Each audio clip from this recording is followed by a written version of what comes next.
Şimdi anladım.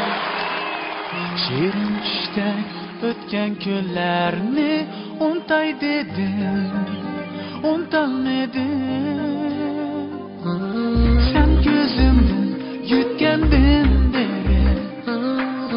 Her gün sabır, her günüm tutuş.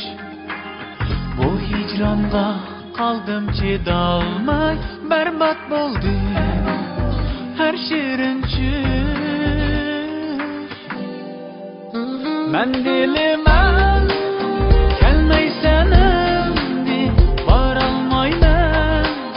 Ben muhabbet öksüşlerge tümülüp kaldım. Gül aslida çok net muhabbet.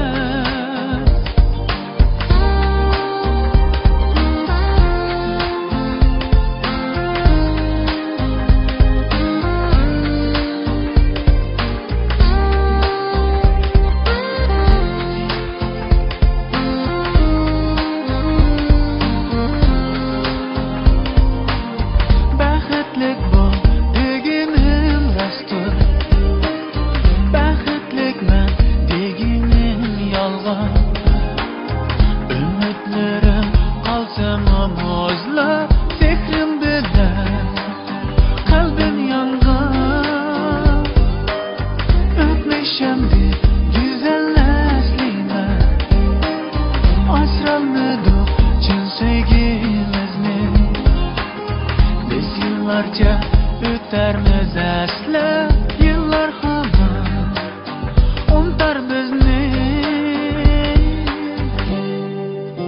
Ben dilime gelmeysen endi varalmayman. Ben muhabbet öksüşlerge tümülüp kaldım. Gül aslida çok net muhabbet.